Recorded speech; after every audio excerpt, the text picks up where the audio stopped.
Un repaso vamos a dar de lo que estuvimos viendo en la clase anterior. Hermano Gabriel, ¿qué no es? Solamente nos mencione un punto para darle la oportunidad a todos los hermanos mencionar lo que no es una monografía. ¿No es un sermón? No es ¿Una un sermón, predicación? muy bien, porque el sermón tiene la finalidad de persuadir, pero una monografía no es esa el propósito o la finalidad. Hermano Didier, ¿qué más no es una monografía?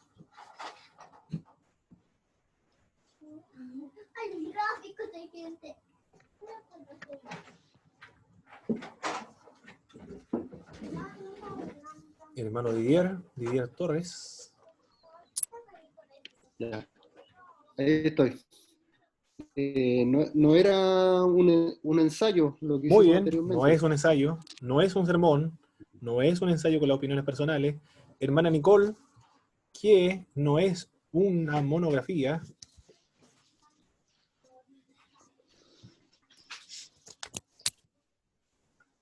Hermana Nicole.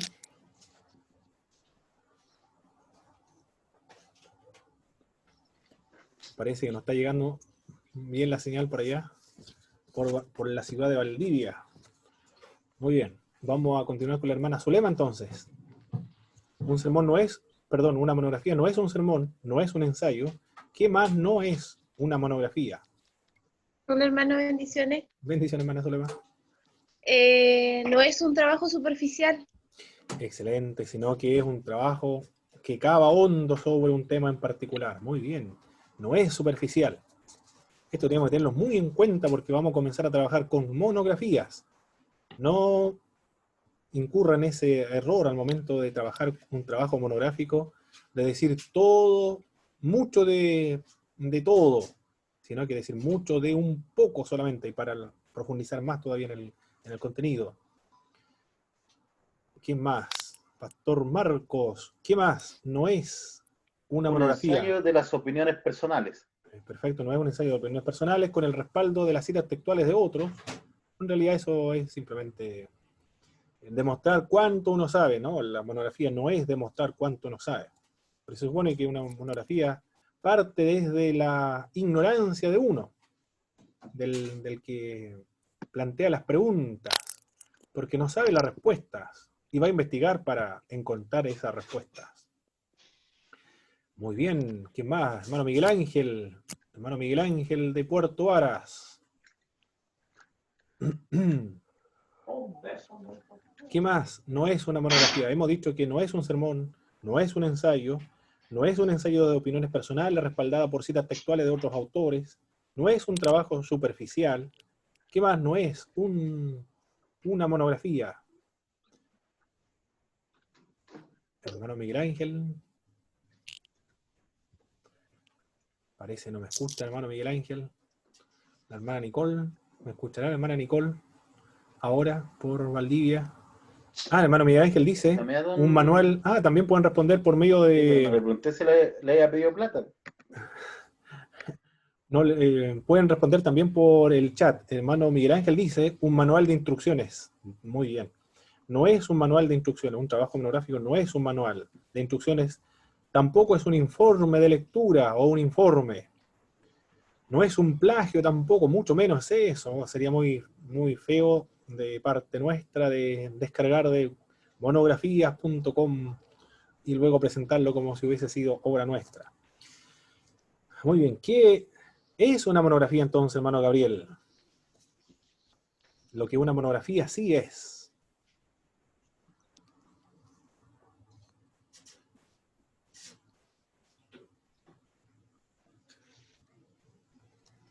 Hermano Gabriel, ¿se escuchará bien por allá? Estoy pensando. Ah, muy bien, ya. ¿Era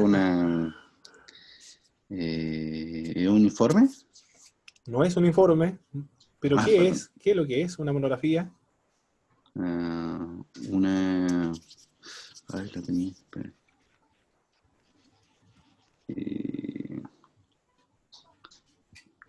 ¿Un esfuerzo para encontrar una solución? Excelente, es un esfuerzo para encontrar la solución a un problema que se plantea. Por lo tanto, cuando comenzamos con nuestro trabajo monográfico, comenzamos con un problema a solucionar. Perfecto. Muy bien. ¿Qué más no es? ¿Qué es ahora? ¿Qué es una monografía, hermana Zulema? Una investigación es la respuesta a alguna pregunta o una pregunta importante. Muy bien. Es una respuesta para encontrar, o es una pregunta donde se demanda una respuesta. También tiene que ser objetiva, tiene que ser imparcial igual.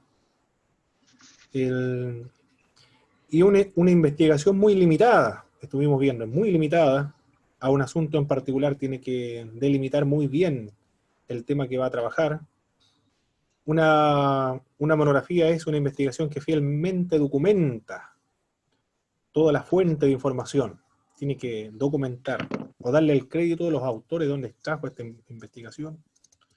Una investigación que ofrece respuestas a las soluciones de problemas que se plantea en la introducción. Eso es una monografía. Eso fue lo que estuvimos viendo la semana anterior. Tenemos que tener muy claro lo que no es y sí es un trabajo monográfico. En la introducción se plantea el problema, se plantean las preguntas, y en la conclusión se responde a ese problema.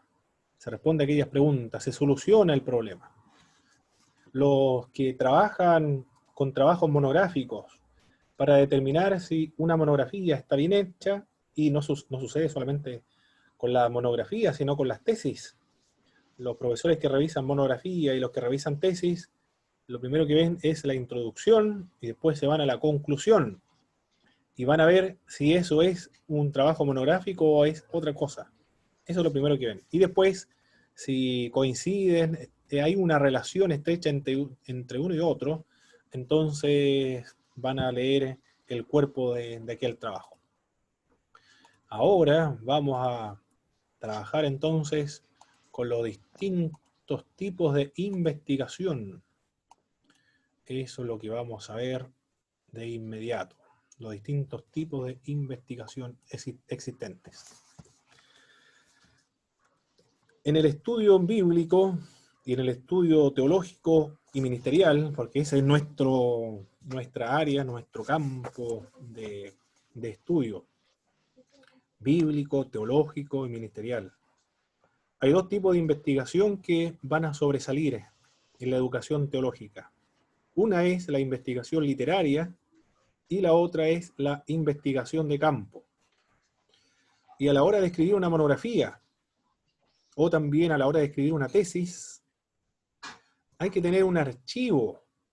Estos archivos se le conoce como un archivo de ficha bibliográfica. Todavía no hemos trabajado con la ficha bibliográfica, pero yo le doy de manera anticipada qué es lo que se requiere para salvarnos la vida al momento de trabajar con una monografía. Un archivo de fichas bibliográficas. Es imprescindible realizar o emprender esta labor de las fuentes bibliográficas. La investigación literaria, ¿de qué trata la investigación literaria? Debemos inmediatamente imaginarnos estar en una biblioteca, como la hermosa biblioteca que tenemos ahí en esa presentación. Allí se realizan los trabajos de investigación literaria, o documental también se conoce. Este tipo de investigación enfatiza la búsqueda de información en literatura. Mire, el tema de literatura se utiliza en un sentido general para referirse a todo documento escrito, pero en un sentido más estricto y rigurosamente hablando se refiere a aquellos escritos que se caracteriza por la ficción y también por lo estético. A eso se le denomina propiamente literatura. Los otros son libros solamente, libros teológicos, libros de investigación, en fin, entre otros, pero la literatura en un término o en un sentido muy estricto se refiere a aquellas obras de ficción que tienen su carácter estético. Pero aquí lo estamos utilizando el término literatura en un sentido más amplio. Es decir, se trabaja con libros que tienen relevancia con el tema bajo estudio. vamos a trabajar nosotros entonces con libros. Por eso es importante trabajar los libros. Las universidades se fundan en torno a una biblioteca para la investigación. Todas las instituciones tienen su propia biblioteca. Ahí se establecen las instituciones académicas en torno a una biblioteca. Y por eso es importante para los estudiantes de la Biblia formarse una biblioteca, invertir algunos recursos que son escasos, invertirlos en la adquisición de compra de buena literatura, buenos libros de textos, para beneficiarse de la obra del Espíritu de Dios al darle y otorgarle dones a una multitud de creyentes. Nos beneficiamos entonces, son las obras de nuestros hermanos para la edificación del cuerpo de Cristo, para el crecimiento de la iglesia. El investigador documentario necesita entonces, es decir, nosotros, que somos investigadores documentarios, necesitamos desarrollar nuestra capacidad de lectura. Por eso estaba comentando en la primera clase que para poder escribir es fundamental leer bastante, porque la lectura se aprende todas las competencias del código de escritura, o el código escrito, la adquisición de los conocimientos para adquirir esta habilidad del código escrito. Es fundamental el leer, porque ellos son los grandes maestros que nos enseñan todos aquellos elementos de la cohesión, unidad, progresión, coherencia, entre otros. Por lo tanto, se requiere desarrollar la capacidad de lectura. Pero no es suficiente la capacidad de lectura, sino que la capacidad también de la toma de apuntes. Cuando trabajemos con los trabajos de investigación, debemos tomar apuntes. Eso, es decir, debemos subrayar nuestros libros. Si son nuestros libros, los vamos a subrayar. Y aquí voy a mostrarles algunos libros. Es muy importante que tomemos nuestros libros y los subrayemos. Aquí tengo este libro está subrayado, por ejemplo, ahí. Y hay algunos comentarios que están en las partes laterales. Ahí hay un comentario. Todos los libros hay que subrayarlos. Se deben subrayar. Y en las partes en las partes de los bordes se deben poner algunas notas, algunos comentarios, como lo pueden ver ahí. Están todos subrayados. Los elementos más importantes se subrayan. Esa es una muy buena técnica, porque cuando realicemos la monografía sobre un tema, por ejemplo, el tema del arte de la oración, de Teófano el Recluso, yo quiero hacer un trabajo de investigación sobre la oración. Yo sé que tengo un libro, que es el arte de la oración de Teófano el Recluso, tengo que citar a todos. Este autor, Teófano el Recluso, es un monje ruso, de la Iglesia Ortodoxa rusa. Y voy a citar a todos esos autores en mi trabajo acerca de la oración. Yo sé que hay un libro de un autor ruso que escribió acerca de la oración, y recuerdo que menciona algo muy importante, un recurso para no desconcentrarse cuando uno ora, porque se desconcentra uno cuando ora, se le va la mente a otra parte, y se distancia de Dios, de lo que quiere comunicarle el Señor. Entonces, él menciona un recurso muy importante para evitar la desconcentración y la distracción al momento de la oración. Y yo sé que está en un libro, pero no me acuerdo la página de ese libro. Y yo quiero tomar una ficha bibliográfica de ese libro. ¿Qué voy a hacer? Voy a buscar ese libro, las secciones que están subrayadas y con algunas notas comentadas. Entonces no me va a costar encontrar la sección que a mí me interesa para citarlo, porque ya está subrayado. No tengo que leer todo el libro otra vez, ya está subrayado. Eso subrayado, de esa parte voy a extraer una ficha bibliográfica. Por eso es importante la toma de apuntes, para ahorrarnos tiempo en el trabajo de investigación. Deben subrayarse las secciones que son importantes para hacer el trabajo de investigación. Deben subrayarse. Eso que usted subraya, de eso va a ser una ficha bibliográfica. Eso va a ser su apunte. ¿Cuál es la finalidad de que usted no vuelva a leer el libro otra vez? Sino que ahorrarle el tiempo para emprender un trabajo monográfico. Esa es la finalidad. Todos los consejos que le voy a mencionar ahora tienen la finalidad de reducirle el tiempo a usted para entregar un trabajo monográfico. Para evitar la pérdida de tiempo, eso es. Hay que tomar apunte entonces. ¿Qué más? Y memoriza para ser exitoso en este tipo de investigación. La memoria es muy importante. Nuestra memoria es muy frágil, por eso es que se deben tomar subrayar. Y en los libros anotar, en los bordes de las páginas anotar el pensamiento, la reflexión que eso no vino en la mente en ese momento. En la memoria igual, yo sé que en una parte de un libro que habla acerca de los dones espirituales, hay un autor que mencionó algo muy importante que me quedó grabado en la mente. Yo voy a ir a ese autor y el libro, y me voy a ir a la parte que está subrayado, y ahí voy a citarlo para hacer mi ficha bibliográfica. La memoria es muy importante en los trabajos de investigación. Es decir, recordar lo que uno leyó. Es necesario también, en la investigación documental o literaria, crear un archivo de fichas bibliográficas.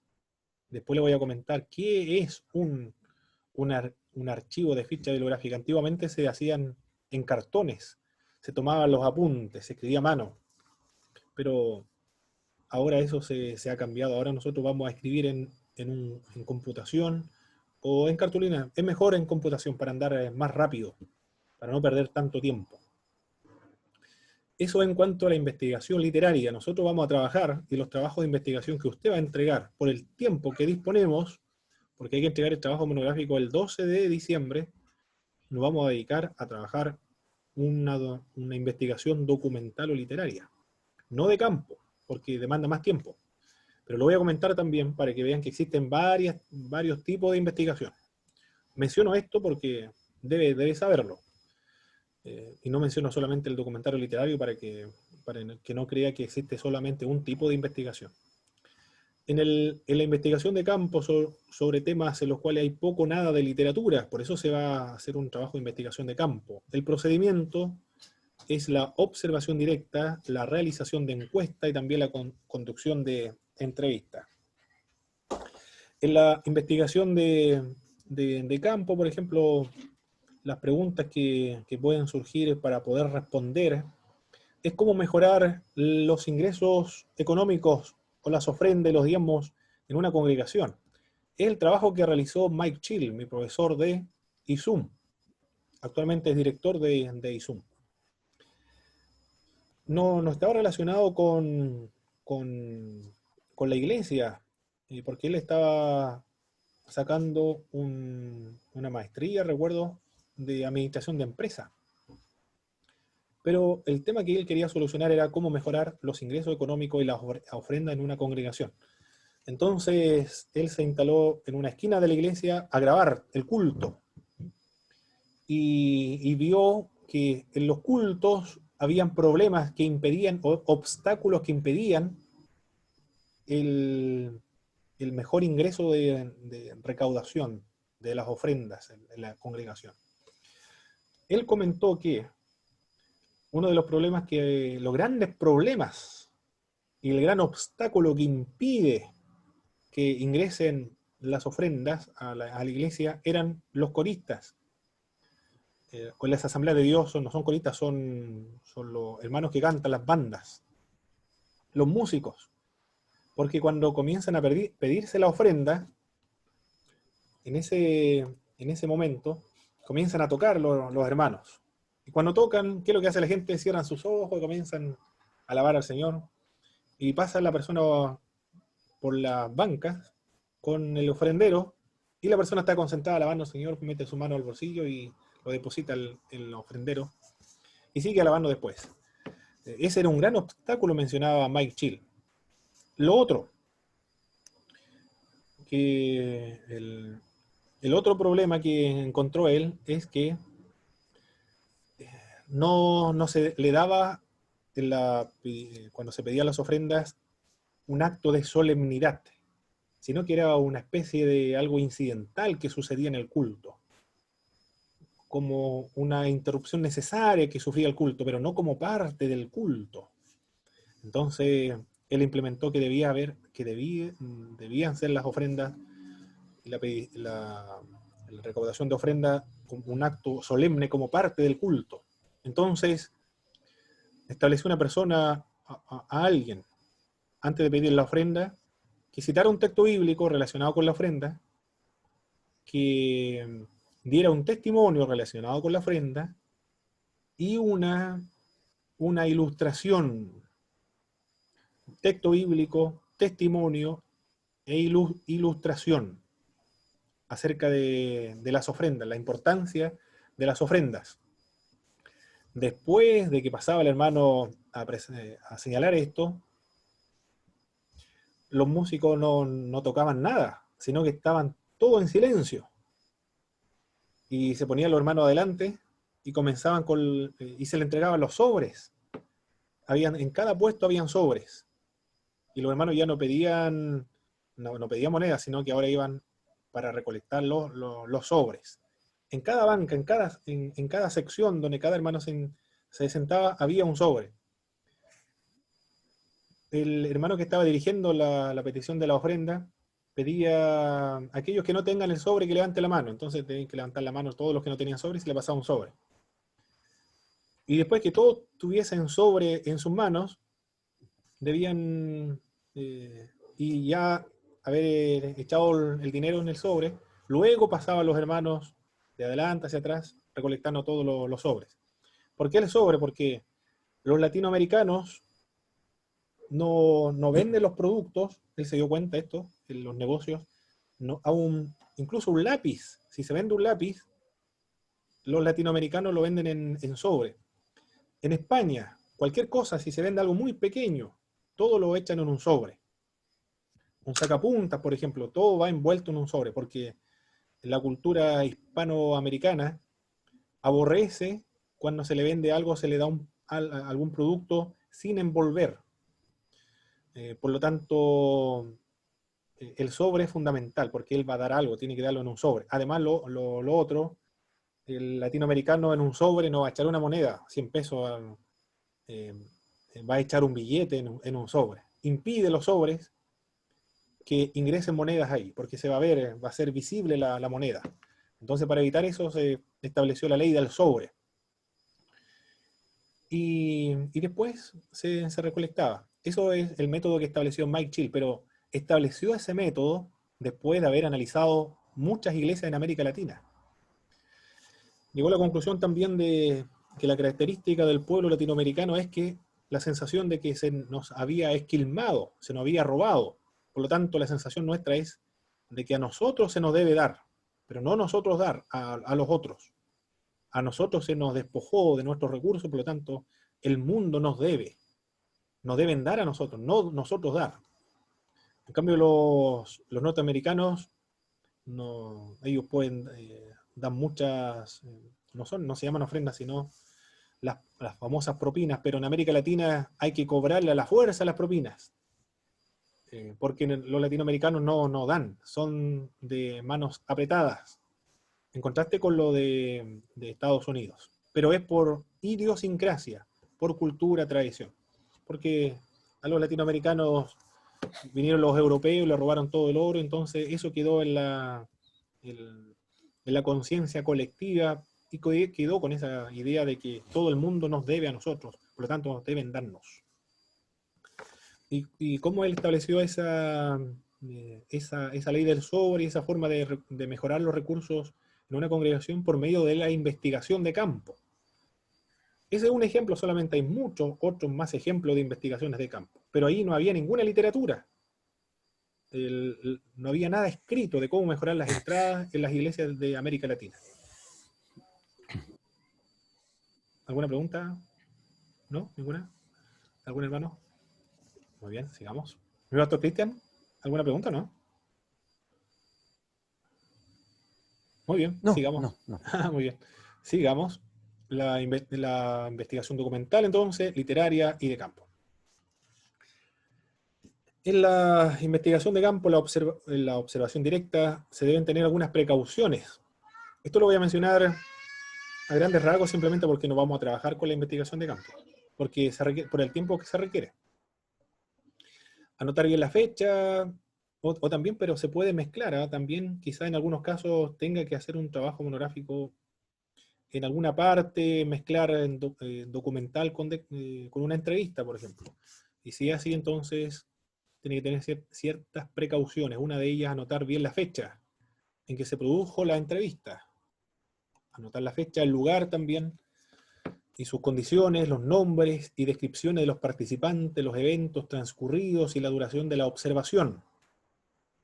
Procurar ser solo un observador en la investigación de campo, y no un protagonista que provoca cambios en la situación que ha ido a observar. Pero esto es casi imposible de hacer porque la psicología del ser humano, cuando se siente observado, cambia su conducta.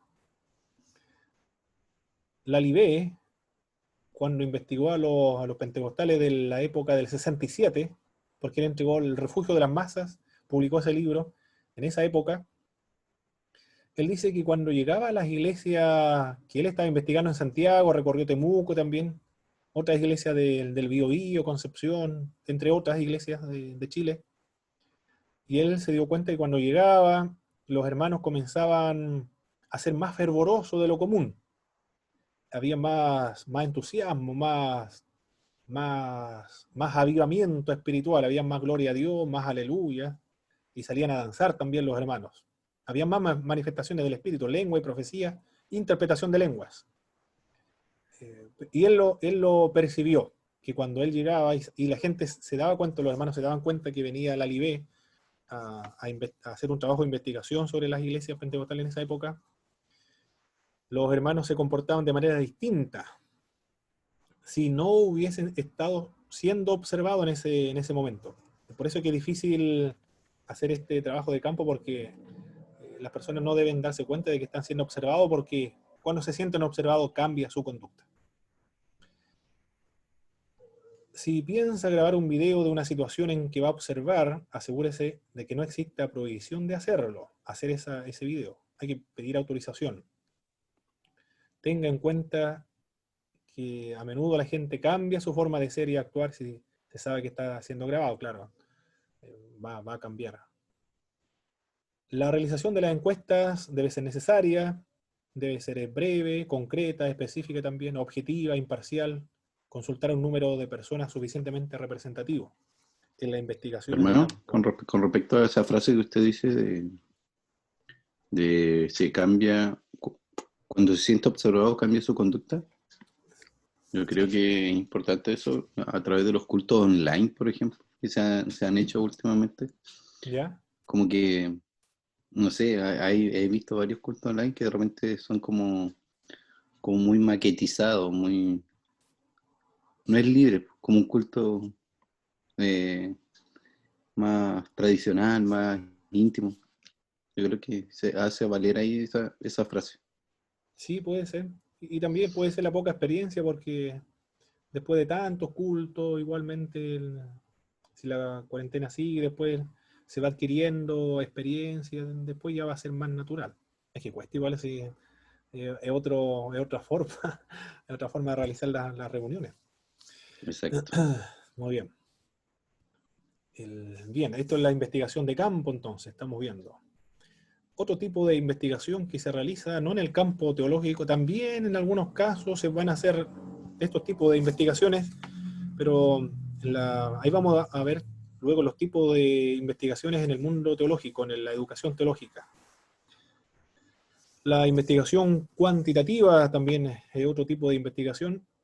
Esto está más relacionado a la cuantitativa, la cualitativa más relacionado con los sociólogos, los antropólogos, los psicólogos también, los de administración de empresas igual, o ingenieros comerciales. Entre otras disciplinas realizan estos tipos de investigación cuantitativa o cualitativa. En varias disciplinas. Pero la teología se enfoca en otras áreas, no tanto en estas. También se beneficia, sin embargo. Lo presento para que vean que existen varios tipos de investigación, no existe solamente la teológica. Cuantitativa estudia las opiniones, como las que uno obtiene en una serie de entrevistas, estudia los números, obedece a un enfoque objetivo, ejemplo, física, matemática, estadística, descriptiva, entre otros tipos de disciplinas. Trabaja con la investigación cuantitativa. La característica básica de esta investigación de lo cuantitativo como metodología de investigación es la utilización de los números para el estudio de la realidad natural y también de la realidad social. El investigador cuantitativo codifica. Ya entienden, estas palabras no son nuevas. Codifica, interpreta. En algunas características lo traduce a números. Codifica, interpreta cualquier tipo de lenguaje que disponga a la información a números. Traduce todo a números. Esa es la característica de la investigación cuantitativa. Nuestros sujetos de estudio no son números, ni pretendemos transformarlos a números. Lo que hace esta investigación, lo que hacemos, es suponer que dichos sujetos poseen una serie de propiedades. Por ejemplo, los sindicatos pueden poseer potencial revolucionario, cohesión interna, calidad de liderazgo, etc. Y se puede separar y distinguir analíticamente. Se puede traducir todos estos elementos a números. ¿Cuál es el porcentaje de la cohesión interna, calidad de liderazgo, entre otros? Esta investigación cuantitativa tiene algunos problemas. Es ambigua, es menos válida que la de otras ciencias, sobre todo cuando las preguntas son cerradas, donde el encuestado solo puede escoger su respuesta de las alternativas provistas por la investigación.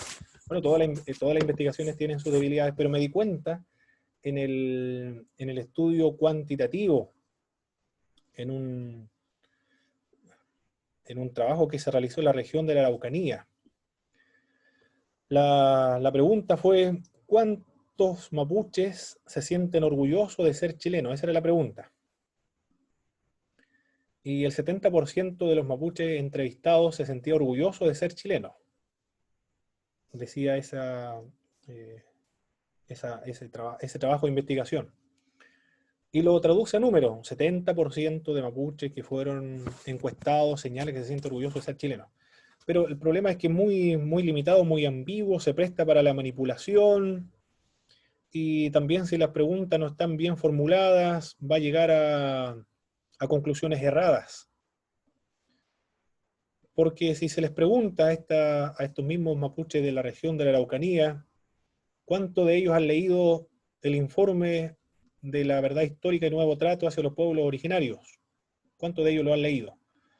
¿O cuántos de ellos han leído a Pedro Cayuqueo, Escuchahuinca y esa ruca llamada Chile?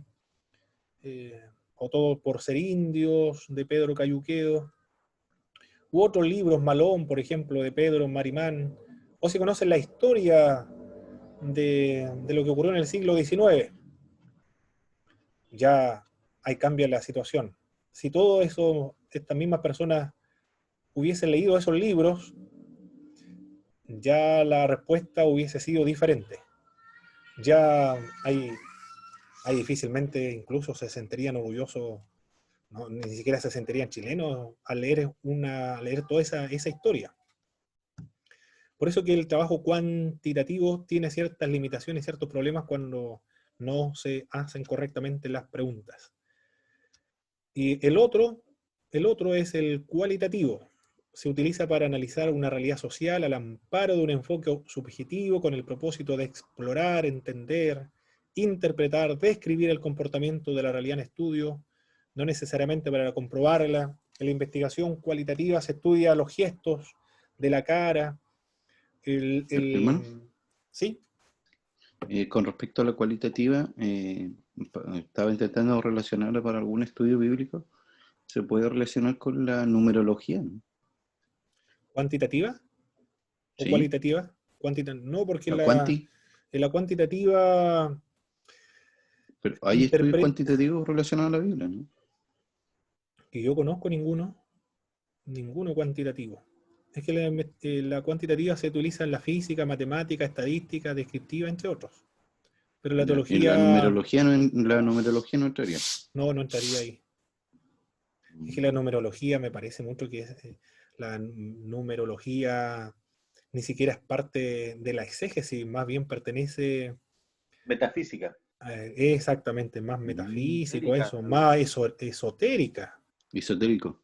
Claro, ni siquiera investigación es aquello. Sería, exégesis no sería eso. Qué bueno.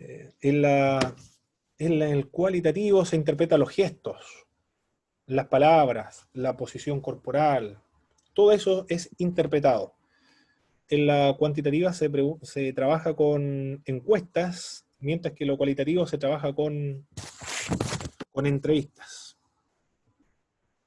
No se busca convertir a números la información en la investigación cualitativa, sino se busca mayor riqueza en el material lingüístico de las respuestas expresadas libremente por un entrevistado. Se puede sacar mejor información en la investigación cualitativa. Nuestro campo es la educación teológica.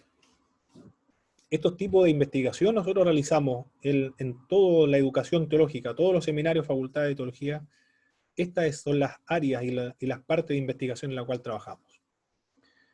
En la exégesis bíblica, aunque la exégesis bíblica no es investigación pura, la metodología que se emplea para hacer un trabajo exegético es la misma que se usa en un trabajo de investigación.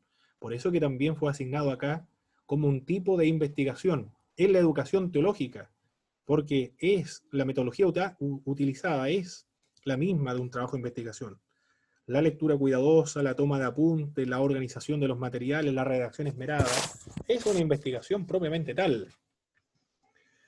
El trabajo exegético trabaja con los textos bíblicos, propiamente tal, con el texto bíblico, y con los idiomas originales de la Biblia. Cuando son más profesionales, por ejemplo, en el nivel de doctorado, ya tienen que trabajar con griego y hebreo y arameo. Pero a nivel de bachiller pueden trabajar con la Reina Valera, 1960, traducciones al castellano, no hay problema, porque no hay más requisitos para una exégesis a nivel de bachiller. Y se deben interpretar esos pasajes de la Biblia de acuerdo al género literario que corresponda. Por ejemplo, en el Antiguo Testamento hay géneros narrativos, legislativos, en el Pentateuco. Otro tipo de géneros son los históricos, los libros históricos, el otro poético o sapiensal, los libros poéticos sapiensales. Otro tipo de literatura es género profético, el género apocalíptico también en Daniel, en Zacarías. Hay otros que son evangelios, los sinópticos. Hay otro tipo de género literario que son las epístolas. Apocalíptico, el libro de Apocalipsis. Histórico, el libro de los Hechos, narrativos. Por lo tanto, al momento de hacer un trabajo exegético, como investigación teológica, se requiere primero acercarse al pasaje bíblico respetando su género literario, y a partir de determinar el género literario, el procedimiento a seguir es de acuerdo a su género literario, porque no todos se interpretan del mismo modo. La ley no se debe interpretar del mismo modo como se interpreta lo apocalíptico no se interpreta, o el procedimiento no es el mismo para hacer una exégesis de una epístola. Y después se requiere contrastar las opiniones a las cuales uno llegó con otros autores. Y luego debe citar también a estos autores que fueron utilizados, luego aplicar a nuestro contexto y presentar las respuestas a las interrogantes que se habían presentado en la exégesis. Por lo tanto, el procedimiento para emprender un trabajo exegético es el mismo que se emplea para hacer todo tipo de investigación. Por eso que es asignada también la exégesis, es parte y está comprendido dentro de la investigación en la educación teológica. Otro tipo de investigación en la educación teológica, la investigación temática. La investigación temática la educación teológica tanto de grado como de posgrado, tres de las áreas importantes en las cuales se escriben monografías temáticas son, una de ellas es la teología, la otra es la historia y la teología pastoral. En cuanto a la teología, se puede realizar trabajo de teología bíblica que consiste en análisis de términos bíblicos tales como luz, verdad, justicia, santidad, pecado, salvación, justificación, diezmo, Dios, Jesús, Espíritu Santo, etc. Hay un hermano que está haciendo un trabajo, un ensayo de la justificación por medio de la fe. Si él emprende un trabajo monográfico, esa investigación se puede clasificar dentro de la investigación temática, dentro del área de la teología, porque está analizando un pasaje bíblico, y ese se relaciona con términos bíblicos, justificación. Hay otro hermano que hizo un ensayo acerca del Espíritu Santo. Si hace una monografía, esa va a ser una investigación temática dentro de la clasificación temática de la teología, porque analiza un término bíblico, el Espíritu Santo. Los dones espirituales, escatología, la oración, el ayuno, el milenio, el arrebatamiento, la propiciación, la predestinación, todo eso son temas para investigar, y son investigaciones temáticas dentro del área de la teología. Pero también en la parte teológica se puede analizar la obra de un teólogo o comparación de ideas de dos o más teólogos. Por ejemplo, si alguien quiere analizar la obra de Juan Calvino, se debe leer todos los libros de Juan Calvino. Esa es una investigación temática, una investigación dentro del área de la teología. Quiere comparar la idea de Calvino con Lutero, tiene que leer todas las obras de Lutero y todas las obras de Juan Calvino. Quiere analizar el pensamiento de John Wesley, tiene que leer todos los libros de John Wesley. Quiere analizar el pensamiento de Karl Barth, lee todos los libros de Barth. De Jürgen Moltmann, todos los libros de Jürgen Moltmann debe leerlo. De Paul Tillich, más complicado todavía, pero igual se puede hacer, y han hecho trabajo de investigación de Paul Tillich. El pensamiento de Hans Küng, se debe leer todos los libros de Hans Küng. ¿Qué otro teólogo importante en el mundo ha existido? Oscar Cullmann, Joachim Milka, Joachim Jeremías o Gerhard von Rath. Para analizar el pensamiento de estos teólogos se debe leer todos los libros de estos teólogos. Esa es una investigación temática. Si alguien estudia la teología, el pensamiento de algún teólogo, esa es una investigación temática dentro del área de la teología. Pero también está la investigación temática como historia de la iglesia, historia de alguna iglesia local, o historia y teología histórica también puede ser. Por ejemplo, el desarrollo histórico de la doctrina de la justificación por medio de la fe, es una investigación temática. O la historia de la iglesia, en general, es una investigación temática. La historia de la iglesia local, la historia de los bautistas, por ejemplo. O la historia de la iglesia presbiteriana, la iglesia anglicana, en fin. Son investigaciones temáticas. Desarrollo de alguna doctrina de alguna iglesia local. Desarrollo histórico de la doctrina del bautismo. O también del milenio, pretribulacionismo, posttribulacionismo, mesotribulacionismo. Son todas investigaciones históricas porque usted quiere analizar el desarrollo y la evolución histórica de esta doctrina. O la doctrina de la santificación completa y total, sostenida por John Wesley, y luego continuada por los movimientos de santidad, y después santidad pentecostal en los Estados Unidos. Eso es una investigación temática. O biografía de cristianos. La biografía de John Wesley, la biografía de Charles Spurgeon, de Moody, de biografías también de Billy Graham, por ejemplo, Luis Palau, y de los grandes cristianos en el mundo. Esas son investigaciones históricas porque es una biografía. Entre tantos otros autores, o de Crisóstomo, por ejemplo, Juan Crisóstomo, o de Eusebio de Cesarea, o Tertuliano de Cartago, Agustín de Hipona, Orígenes de Alejandría. Todas esas son investigaciones temáticas. clasificado dentro de la parte histórica. Pero también dentro del mundo de la educación teológica se pueden realizar trabajos de investigación temática en la teología pastoral. Por ejemplo, métodos para conseguir y mantener la atención del público. ¿Qué método se puede utilizar para mantener la atención del público? En el evangelismo, el área acá evangelística, es un tema pastoral. La organización de grupos pequeños como estrategia evangelística también. Son investigaciones del área de la teología pastoral. ¿Cómo mejorar la consejería pastoral o cómo ayudar a los homosexuales a llegar a nuestras congregaciones evangélicas de tal manera que no se sientan marginados, discriminados? Son investigaciones pastoral.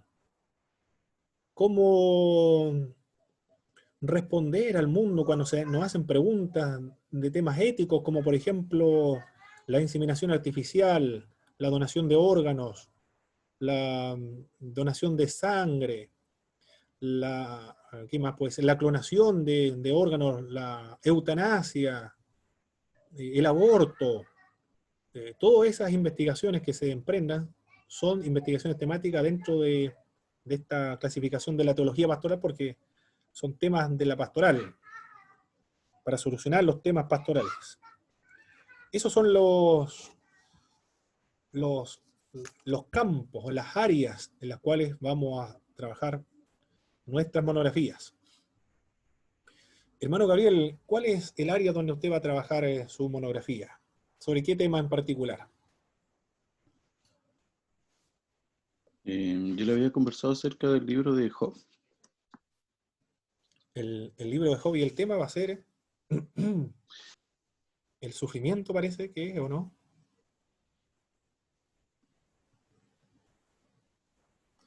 Desconectó el micrófono, hermano Gabriel. Lo tenía como, el ensayo, por ejemplo, lo tenía como, digo, lo tengo todavía, como la presentación general del libro de Job. ¿Ya? Como, Muy bien, muy bien. pero obviamente la monografía yo creo que lo basaré bajo los amigos de Job. Muy bien, es propiamente teología, Decirlo. es teología bíblica, propiamente teología bíblica. Hermano Antonio García, su monografía, ¿cuál va a ser el tema que usted va a trabajar?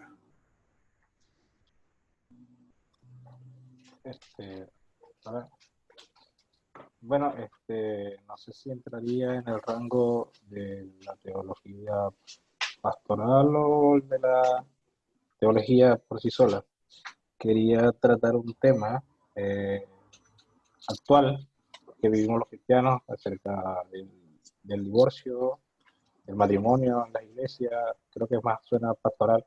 Sí, pastoral, netamente pastoral. Pero me llama la atención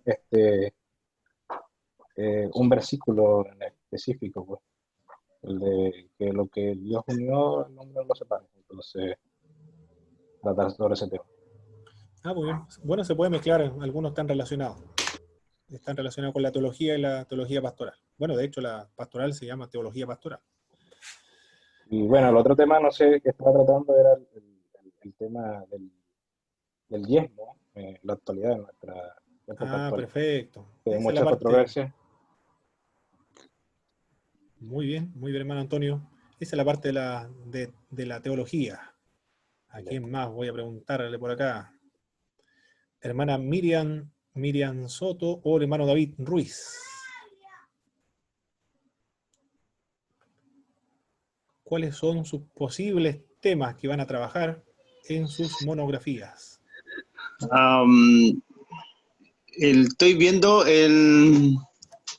sobre la armadura del cristiano. Quiero basarme en el libro de Gálatas, donde está la armadura. Estoy pensando en cómo hacer la pregunta. Hay que hacer una pregunta y sobre eso basar el estudio sobre la armadura. Perfecto. Eso va a ser la parte teológica, entonces. Es Sí. una investigación temática en esa parte de la teología. Muy bien. Estamos viendo entonces, hemos visto la exégesis, la investigación temática, teológica, histórica, teología pastoral. La otra es la investigación descriptiva, La investigación descriptiva describe a un grupo de personas al cual se denomina población. Representa una realidad concreta, cuantitativa y concisa. Algunas veces la información reunida es estrictamente cuantitativa, dando como resultado números y porcentaje. También en la etología se trabaja este tipo de investigación, pero se requiere más tiempo. Otra vez es cualitativa, proporcionando el porqué de lo que ocurre. El propósito de la investigación descriptiva es conocer la realidad. Sobre la base de la descripción se llega a conclusiones y se toman decisiones. La investigación descriptiva generalmente estudia una situación en un determinado momento. Un tipo especializado estudia una persona, caso o situación en el curso del tiempo. Por ejemplo, el estudio del crecimiento de una iglesia durante los 10 últimos años. Un estudiante del curso teológico tendría graves dificultades para realizar esta descripción a través de tanto tiempo.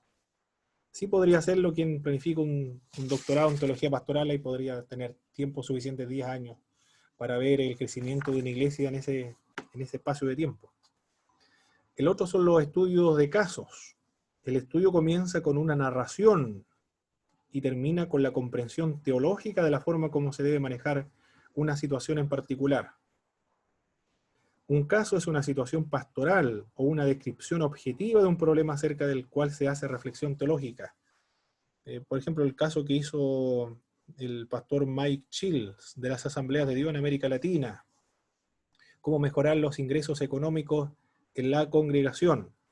Fue un estudio de caso, porque no estaban entrando los dineros suficientes para sostener a una multitud de misioneros en el mundo. Esta investigación ayuda a los pastores a comprender mejor las necesidades de los demás. Y la autora Nancy Weber cuenta el caso de un hermano de la iglesia adventista, porque ella es de la iglesia adventista. Él señala que este hombre se convirtió al evangelio en la Segunda Guerra Mundial y comenzó a participar en todas las actividades de la iglesia adventista y llegó al cargo incluso de ser un anciano y como predicador. Pero se enfermó y los médicos no le daban posibilidad de curarse.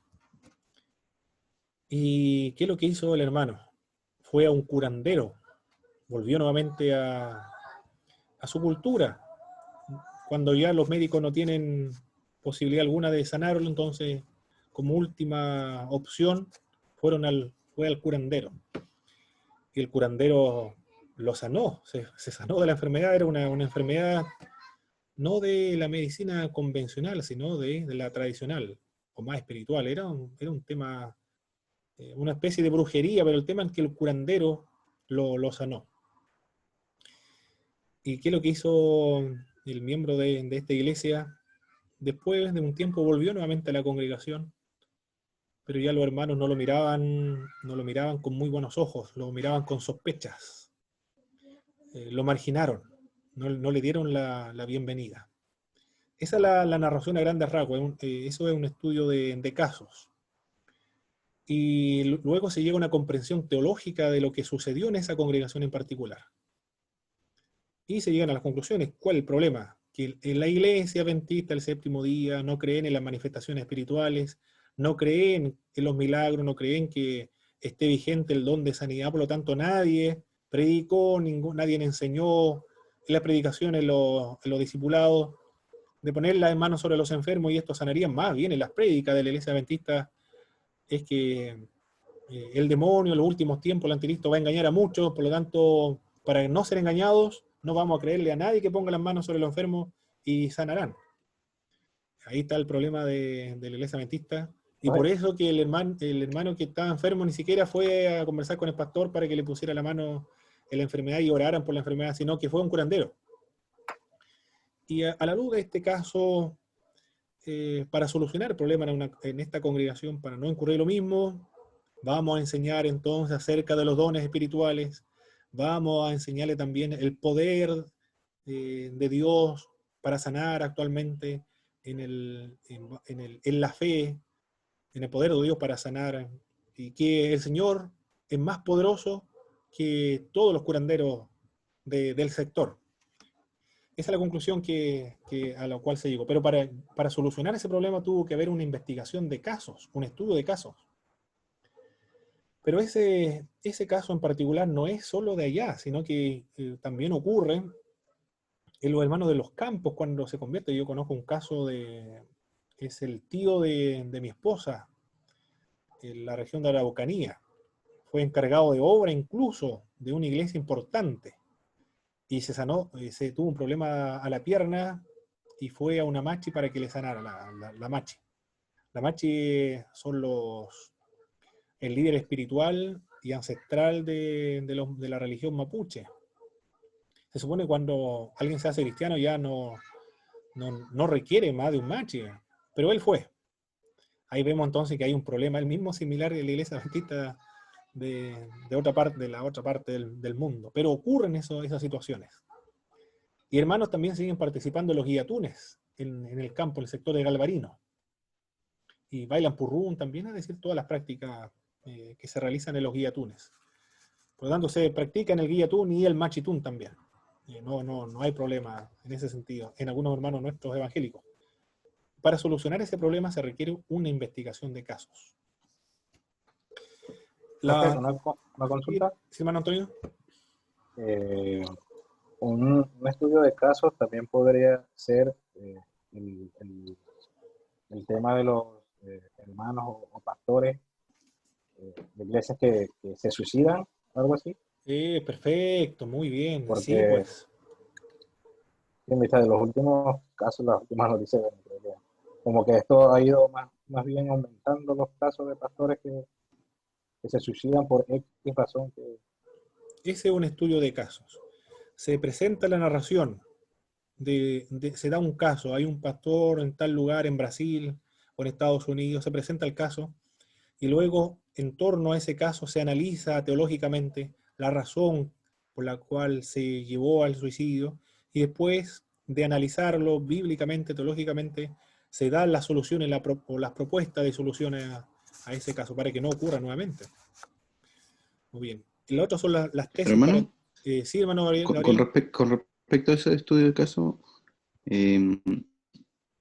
con lo que yo lo conversaba con el estudio que yo quiero hacer con el libro de Job, ¿podría entonces darse al nivel de decir el caso de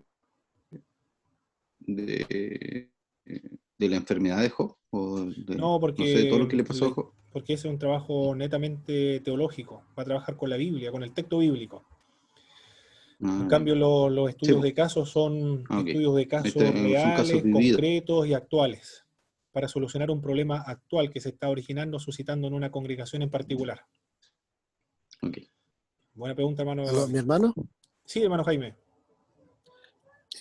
Una consulta.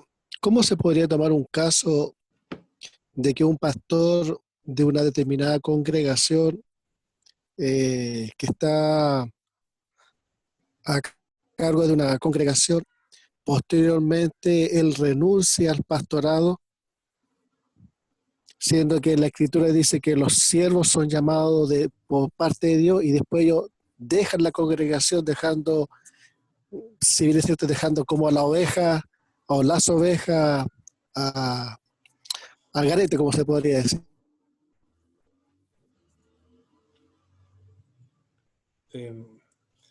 Pero eso ya, sí, pero eso ya no sería, ¿qué tipo de investigación sería esa? Porque ni siquiera podría ser para estudio de casos. ¿Cuál sería la pregunta ahí para resolver? ¿Cuál es la razón por la cual renuncian los pastores al pastorado? Podría ser la pregunta. Claro, porque si son llamados, claro, siervos de Dios que son llamados por Dios a dirigir a la congregación, posteriormente ellos renuncian al pastorado. La pregunta sería, ¿por qué renuncia? La razón por la cual renuncia. La pregunta hay que plantearla muy bien, la razón, cuáles son las causas que produce la renuncia al pastorado, y hay que dar la solución también al problema. ¿Qué se podría hacer para evitar que sucedan casos como ese? Porque son muy comunes, en la metodista pentecostal es común eso. Muchos pastores que llegan al pastorado por diversas razones renuncian. Una de ellas son las razones económicas. Yo conocí un caso en Galvarino, no, la situación económica era muy extrema, muy extrema. Tuvo que renunciar por temas económicos, porque no se podía sustentar económicamente. Pero hay muchos casos. Pero habría que hacer una investigación. ¿Cuáles son las causas, las razones? No sé cuáles son. Pueden ser muchas también. A ver, alguien me está haciendo una pregunta, alguien acá por el chat. Vamos a hermano Antonio García. Otro ejemplo podría ser el tema de la malversación económica en las iglesias. Sí, también puede ser. Todo eso Sí, son investigaciones de casos. lo consulto por el último tema reciente, creo que salió por la televisión, estaban cuestionando a un pastor de acá de Chile Ah, que Pastor estaba Chaparro. malversación. Eres Pastor Chaparro, ¿cierto? El Chaparro, eso. Ah, Sí, pero Pastor eso es Chaparro. una... Ah, pero ahí Bueno, es un caso. Sí. Bueno, ese caso, en realidad, lo que quiere hacer la prensa es una persecución, en realidad, al pastorado, a los líderes cristianos evangélicos. Es verdad que algunos pueden tener errores como Durán, por ejemplo, problemas de inmoralidad seria ahí. Pero en el caso de Chaparro, yo vi el programa que apareció en el Megavisión, pero fue muy burdo la crítica a Chaparro, y nunca dijeron también que eso estaba a su nombre, porque tuvieron mucho cuidado. Todo lo que mencionaban ahí todo el patrimonio no era de Chaparro, sino que pertenece a la corporación. Y todos los millones, todas las casas, en realidad están hablando acerca de los millones, el patrimonio de la institución que él era, que es la Cristo tu única esperanza. Pero no estaban a nombre de Chaparro, estaban a nombre de la corporación. Igual el decir de un obispo de una denominación en Chile.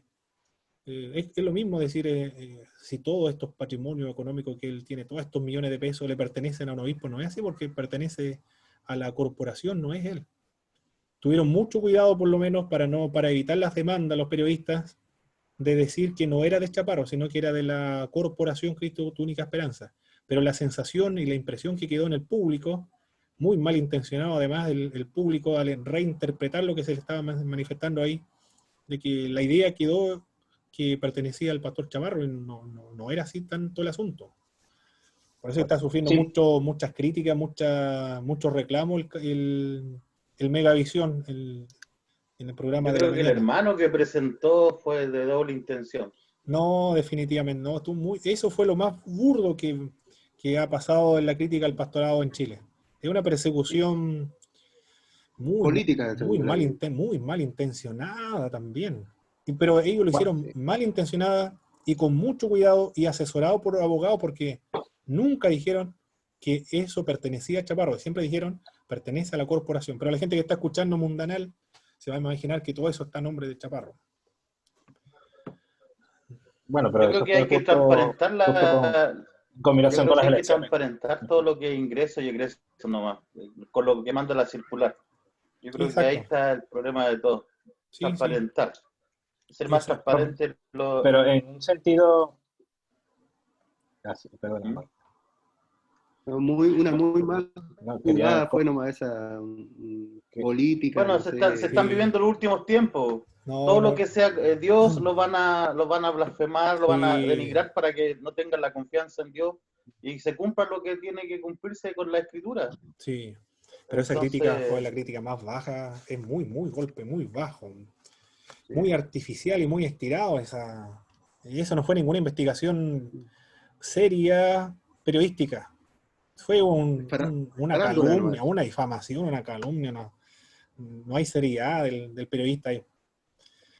Muy bien. Profe, una consulta, pero en el mismo sentido de estudios de caso, tomando el mismo ejemplo, se puede como que alegar o estructurar el tema de una manera positiva hacia el pastor, no, bueno, justamente cambiando la pregunta, ¿no? Así como usted lo está diciendo, que es un tema de difamación y que algunos pastores, no solo esto, sino que ha habido otros casos, no sé si me entiende, es como basar el tema de ensayo o monografía, pero de una manera positiva. Sí, siempre se puede. Sí, claro, se puede articular de una manera más positiva. Pero recuerde que nosotros vamos a estar limitados en la investigación temática, en la parte teológica, histórica y la teología pastoral. Si le estoy comentando de la exégesis es porque no vamos a hacer exégesis, ni tampoco investigación descriptiva, estudio de casos, ni títulos o tesis para títulos académicos de posgrado. Le estoy mencionando ahora cuáles son las investigaciones dentro de la educación teológica. Pero nosotros acá, para hacer las monografías, nos vamos a limitar en estas tres: teológica, histórica, pastoral, o teología pastoral.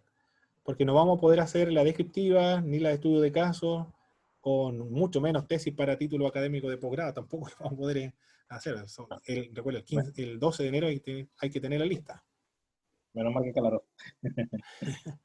Exacto. Nosotros vamos a trabajar con documentos. Bien. Las indicaciones generales para comenzar a trabajar nuestra monografía. Se debe determinar el área de trabajo. ¿Cuáles son estas áreas de trabajo? ¿Vamos a trabajar en Pentateuco?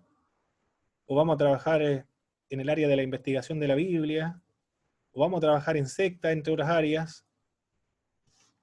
Mire, yo cuando presento Pentateuco, origen de la Biblia, sectas, estoy presentando algunos ejemplos solamente, no es que usted debe estar obligado a trabajar en estas áreas de Pentateuco, origen de la Biblia, sino que son ejemplos. Usted puede trabajar en teología, puede trabajar en hermenéutica, puede trabajar en historia eclesiástica, puede trabajar en sinóptico, Apocalipsis, la epístola de Pablo, Romanos, Gálatas, libro histórico, libros sapiensales, Job. Usted es libre de escoger su propio tema. Lo importante es que esté dentro de un área de trabajo. Antiguo Testamento, Nuevo Testamento, Pentateuco, origen de la Biblia, en fin, epístola, entre otros. A eso me refiero cuando digo delimitar el área de trabajo. Y después lo vamos a limitar más todavía, delimitar mucho más. Después que tengamos determinado el área de trabajo, porque ya me dijeron algunos hermanos, Job, otro hermano me dijo justificación por medio de la fe. Hay otro que me indicaron que van a trabajar, ¿qué más del Espíritu Santo también. Luego de haber determinado el área de trabajo, nos vamos a consultar las fuentes bibliográficas para ver en qué tema existe mayor literatura, mayor cantidad de libros. Usted para poder cumplir con su trabajo monográfico va a buscar un tema donde existan mayor cantidad de libros. En teología, por ejemplo, teología sistemática, hay una multitud de textos, historia eclesiástica, biografías, pero usted trabaje donde haya mayor cantidad de literatura o de libros. Y también va a ser la breve consulta bibliográfica para despertar el interés, porque si algunos hermanos no tienen definido bien el tema, al hacer una consulta bibliográfica se va a despertar el interés.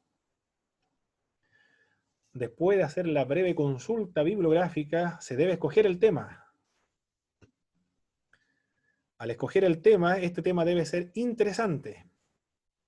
Obviamente para usted, interesante para usted, porque usted va a hacer el trabajo de investigación. Si a los demás no le interesa mucho, el trabajo lo va a realizar usted está obsesionado con ese tema y cree que es lo más importante que va a realizar usted. El tema que le interesa a usted, porque sabe que va a beneficiar más de alguna persona o miembro de la iglesia. El tema te es importante, claro que sí, importantísimo, por eso que lo va a realizar. La investigación del tema está dentro de sus posibilidades y habilidades. Un trabajo exegético no lo va a poder hacer. ¿Por qué no va a poder hacer un exégesis? Porque todavía no hemos visto hermenéutica bíblica. Cuando veamos hermenéutica bíblica, ahí sí va a poder hacer una exégesis, sin problema alguno. Va a poder analizar en hebreo el significado de idónea en el Antiguo Testamento, no está dentro de sus posibilidades. Va a analizar usted el vocablo ágape en el Nuevo Testamento, tampoco están dentro de nuestras posibilidades, porque está en griego aquello. Va a poder analizar el pensamiento de quién puede ser, de Karl Barth, en los idiomas originales de Barth, en alemán, tampoco está dentro de nuestras posibilidades. Va usted a hacer una consulta y un análisis bíblico, o una exégesis de el Códex Sinaítico. Tendría que viajar a dónde estaba ese Códex Sinaítico. No me acuerdo en qué parte está, parece que está en Inglaterra. Va a tener que aprender primero el griego y después tener hartos recursos económicos para viajar a Inglaterra, pagar para poder ver ese documento. O el Códex Vaticano también, va a tener que pedir autorización al Vaticano para poder analizar el Códex Vaticano. No está dentro de nuestras posibilidades. Cuando vemos esa materia de griego. No la vemos, eso, hermano Antonio. Eso ya son para superiores. Si va a ISUM, ahí le van a hacer griego. En ISUM. ¿Y qué más? Otro trabajo que no está dentro de nuestras posibilidades, el desarrollo de la iglesia en China, por ejemplo. ¿Cómo ha avanzado la iglesia en China? Tampoco está dentro de nuestras posibilidades, porque tendríamos que ir a China a aprender el chino, cuántos años nos demanda todo aquello. O analizar la iglesia copta, la doctrina, la evolución de la iglesia copta. Tampoco tendríamos que viajar a Egipto para ir a investigar a la iglesia copta. No están dentro de nuestras posibilidades y habilidades. Debemos centrarnos en lo que podemos hacer, dentro de nuestras posibilidades y habilidades. Muy bien. El tema después debe estar muy bien delimitado, porque el que mucho abarca, poco aprieta. Para investigar en profundidad, eso ya lo estuvimos hablando ayer, que el tema debe estar muy bien delimitado. Si realizo un tema acerca de la adoración, por ejemplo, la adoración es muy amplio. Adoración bíblica, ya me limité un poco, adoración bíblica. Pero si quiero profundizar más todavía mi contenido, adoración, los principios de la adoración bíblica, puede ser, los principios de la adoración bíblica, voy a estudiar solamente, voy a detenerme a los principios de la adoración bíblica, las formas de la adoración bíblica. Ya no voy a hablar de los principios ahora, voy a hablar solamente de las formas de la adoración bíblica. O la adoración contemporánea. Ahí voy a dedicarme a hablar solamente de la adoración contemporánea. Ahí estoy delimitando mi tema para profundizar más todavía. Sobre el bautismo con el Espíritu Santo. ¿Cuándo ocurre? Ya una pregunta muy específica. ¿Cuándo ocurre? Es bastante que ahondar y cavar allí. ¿Cuándo ocurre? ¿Cuáles son cuáles son sus evidencias? Ya estoy muy bien limitado ahí. Entonces, sobre eso voy a enfocar toda mi investigación. Esos son algunos ejemplos de la delimitación del tema. Otro, a ver, el neopentecostalismo, un tema muy amplio, neopentecostalismo. Voy a dedicarme a trabajar con una doctrina en particular del neopentecostalismo, la doctrina de la prosperidad. Está más delimitado todavía. Pero quiero responder a una pregunta acerca de la teología de la prosperidad. ¿Es bíblica la doctrina de la prosperidad? Me limité más todavía. Está dentro del mundo del neopentecostalismo, pertenece al campo de la teología contemporánea. Pero lo delimité muy bien. ¿Es bíblica la doctrina de la prosperidad? Eso es lo que hay que realizar cuando se delimita el tema. El tema debe delimitarse, estar muy bien delimitado. Pero no solamente el tema debe delimitarse, sino que también justificarse. Cuando hablamos de justificar el tema, se debe poder justificar al lector por qué este tema y no otro tema. El estudiante indica cuáles son sus motivos de carácter personal, académico, laboral, social o de cualquier otro tipo para investigar el tema. Esto se logra dando respuesta a la pregunta, ¿por qué quiero trabajar con este tema y no otro? En la justificación del tema, esto se va a quedar todo en la introducción, se debe mencionar, porque yo quiero trabajar con este tema y no otro. Por ejemplo, del bautismo con el Espíritu Santo. Es una doctrina que divide a las iglesias cristianas evangélicas y que es distintiva también de las iglesias pentecostales, pero tampoco hay una uniformidad dentro de las iglesias pentecostales, porque el bautismo con el Espíritu Santo, algunos señalan que ocurre un solo bautismo y los otros son llenuras. Algunas iglesias señalan que la evidencia es hablar en lengua, y las otras iglesias señalan que no necesariamente hablar en nuevas lenguas. Otros señalan que el bautismo del Espíritu Santo sucede en el momento de la conversión. Este trabajo es muy importante para poder clarificar bíblicamente y teológicamente o de manera exegética cuándo ocurre realmente el bautismo del Espíritu Santo y cuáles son sus evidencias. Y va a ayudar también a los hermanos de nuestras congregaciones para que no estén confundidos sobre esta doctrina, y también ayudará, si no lo han experimentado, a buscar también el bautismo con el Espíritu Santo y sepan cuáles son sus propósitos y sepan discernir cuáles son sus evidencias. Y para que no haya o no exista incertidumbre de un creyente sobre si es o no bautizado con el Espíritu Santo. Ahí estoy tratando de justificar por qué este tema y no otro tema. Eso todo debe plantearse en la introducción. Profe, una consulta. ¿Sí, hermano Antonio?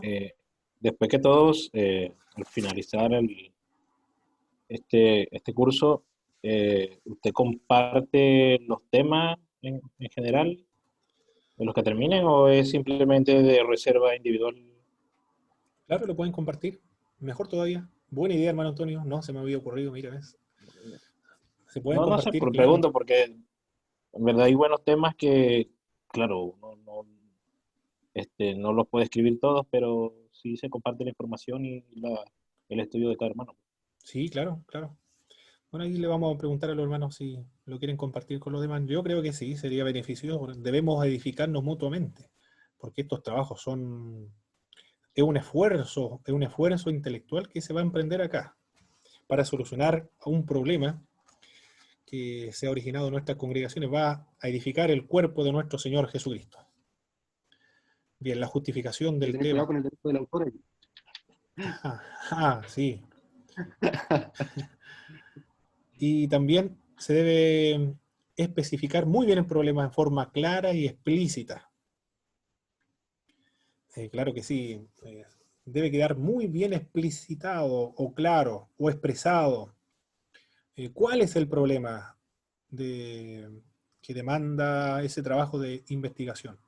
La teología de la prosperidad. ¿Cuál es el problema de la teología de la prosperidad? Por ejemplo, el problema es que se está escuchando en la radio, en la televisión, en internet, a distintos predicadores que indican que los hermanos que son pobres económicamente, que no tienen grandes recursos económicos, señalan que están bajo un espíritu de pobreza, bajo maldición, les falta la fe, no están en buenas relaciones con Dios, no pueden bendecir a los otros porque ellos no son bendecidos. ¿Cómo pueden decir o predicar ellos que tienen un padre rico cuando ellos son pobres? No tienen la moral para compartir el evangelio ni predicar acerca de Dios con otras personas cuando viven en pobreza.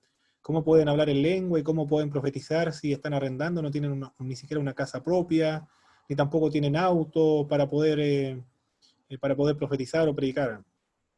Ahí estoy tratando de especificar el problema. Hay muchos hermanos, al escuchar estas predicaciones, comienzan a sentirse culpables por su pobreza material y comienzan a sospechar, a dudar acerca de su espiritualidad y consagración al Señor, y piensan que Dios no les escucha o Dios se ha alejado de ellos, o están en muy malas relaciones con Dios, por eso que Dios no los prospera. Comienzan a dudar, a sospechar de la fe cristiana, porque si la Biblia dice que si hay un Dios rico, ¿cómo puede tenerme en pobreza? Los hermanos también van a ser afectados por esta doctrina y van a confundir la bendición en términos simplemente materiales y no la bendición espiritual. Y también esta doctrina va a ser la ocasión y el argumento para desacreditar la fe cristiana evangélica en todo el mundo, porque el mundo, los incrédulos van a comenzar a mirar a las iglesias evangélicas como iglesias que lucran por medio de la fe. Ahí estoy tratando de explicitar el problema en forma clara. Y esta doctrina se está infiltrando en nuestras congregaciones y perjudicando, destruyendo, dañando la fe de las iglesias cristianas evangélicas.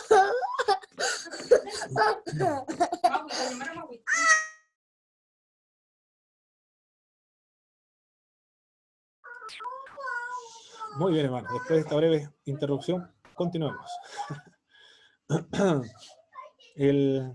Eso es la justificación del problema. En su trabajo monográfico debe especificarse muy bien el área de trabajo, se debe hacer una breve consulta bibliográfica, se debe escoger el tema, delimitar el tema, justificar el tema y especificar el problema en forma explícita y en forma muy, muy clara, para que no tengamos problemas en la realización final de la monografía. Especificar el problema puntual que la investigación procura resolver. Toda monografía de investigación debe apuntar hacia la resolución de un determinado problema o la respuesta de una determinada pregunta que se ha planteado. Bien. ¿Alguna pregunta, mis estimados hermanos, de lo que hemos visto hasta ahora?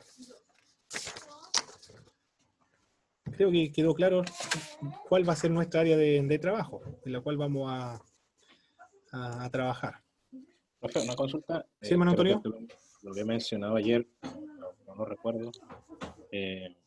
Cuando se estudia o se hace un análisis acerca de diferentes puntos de vista o de varios de autores acerca de un tema, por ejemplo, la prosperidad, pues, lo que está hablando, pero se describe más bien el punto de vista de diferentes autores o de diferentes iglesias, de diferentes denominaciones, qué piensa cada uno acerca de esto. Unos dirán que está bien, otros dirán que está mal, otros dirán que tiene la verdad, otros dirán que Dios no lo bendice.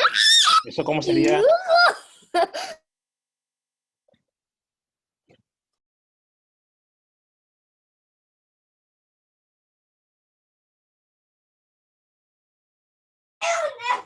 Disculpe, hermano Antonio, no le escuché muy bien. Que ¿cómo sería ese estudio descriptivo? No recuerdo cómo, cuando se hablan se consideran diferentes puntos de vista de varios autores. Usted lo cita y después de haberlo citado al final en la conclusión, usted va a analizar los argumentos de cada uno de las personas o autores que citó. Por ejemplo, yo por lo menos trato un tema cualquiera y me pongo a ver por lo menos los pastores que son más recientes o los más sonados por las redes, pero son diferentes denominaciones. Entonces, veo lo que piensan diferentes denominaciones acerca de ese punto del Espíritu Santo. ¿Qué piensan los bautistas acerca de las manifestaciones del Espíritu Santo? ¿Qué piensan los pentecostales? ¿Qué piensan los católicos? Entonces, eso sería como un desarrollo de un tema descriptivo, ¿o no? No, usted va a limitarse en la teología, historia o teología pastoral, pero tanto del Espíritu Santo como de la teología de la prosperidad es un tema netamente teológico. Y cuando usted cita a los autores, debe citarlo, por ejemplo, cuáles son los argumentos de la teología de la prosperidad, y debe citarlos fielmente. Debe citarlo de tal manera que si los predicadores de la prosperidad lo leen, ellos digan, eso es lo que yo digo. Debe citarlo fielmente, sin alterar, modificar su pensamiento, de tal manera que ellos digan, sí, efectivamente me están citando correctamente. Es decir, eso es lo que nosotros sostenemos y pensamos. y después presenta el otro punto de los que están en contra. Y después usted, al analizar o comparar ambos puntos de vista, saca una conclusión a la cual usted adscribe finalmente, después de haber analizado, evaluado todo tipo de los argumentos. Pero está dentro de la investigación teológica, eso de la prosperidad y del Espíritu Santo. Muy bien, vamos a hacer una serie de preguntas, hermano Adán. Mencioné solamente un tipo de investigación en la educación teológica, solamente uno. Investigación teológica. Llegué a los tipos de investigación, ahí recién incluía la clase. Muy bien. Pastor sí, Marcos. Llegué un poquito tarde. Listo, mi Pastor Marcos sí lo sabe. Un tipo de investigación. ¿Tiene el micrófono apagado, mi Pastor Marcos? Documental o literaria. Un documental o literaria, muy bien. Esos son los tipos de investigación en general. Tipos de investigación. Sí. Y la teológica, hermano Diguer, dentro de la educación teológica hay algunos tipos de investigación en la cual nosotros vamos a trabajar. Solamente mencioné una.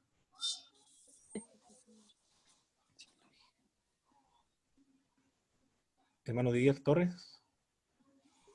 Tiene el micrófono. Perdón. Bíblica. Estaba apagado mi micrófono. Puede ser dentro de la teología exégesis. La exégesis, muy bien. Eso es un tipo de investigación, muy bien. Hermano Gabriel, otro tipo de investigación en la educación teológica, solamente uno.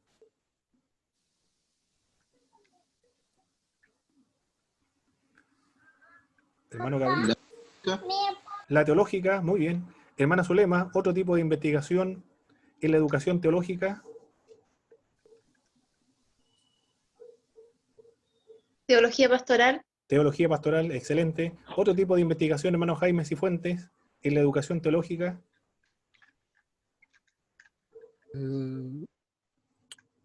Estudios de casos.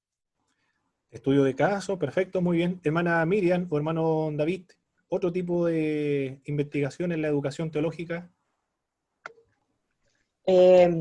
Investigación temática, está teología, historia o teología pastoral. Muy bien, mencionas las tres, la hermana Miriam, muy bien.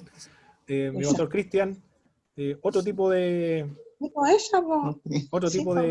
Bueno, ya mencionaron todos ya los hermanos. Faltó la... Investigación descriptiva. Muy bien, la investigación descriptiva, muy bien. Y la otra ya para tesis académico de posgrado, pero eso ya lo van a realizar para sacar la licenciatura o el magíster o un doctorado pastoral. Hay varios tipos hay dos doctorados, uno ministerial y el otro es más intelectual, más académico, que son los PhD o los THD. Perfecto, mis estimados hermanos. Estamos listos entonces, la próxima semana ya vamos a comenzar a trabajar con las famosas fichas bibliográficas. Pero lo importante es que ya sepan qué es lo que es investigación, en qué área de investigación van a trabajar, y el procedimiento a grandes rasgos ya deben hacer las breves consultas bibliográficas, delimitar su tema y escoger su tema en el cual van a trabajar. Perfecto, vamos a finalizar con una oración a nuestro Señor. Pastora Patricia, por favor, nos dirigen una oración para finalizar.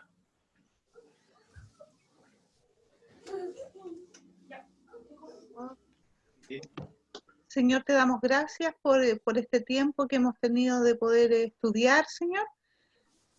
Gracias porque tú le has dado la sabiduría, Señor, la claridad a nuestro hermano.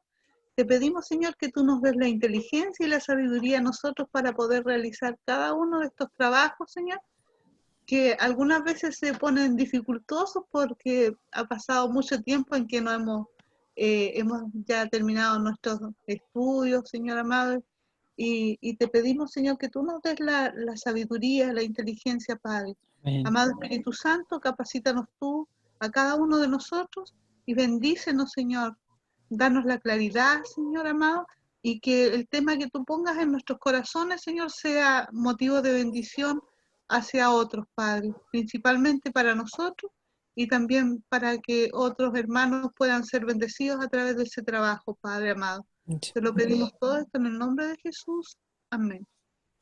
Amén. Muchas gracias, Patricia.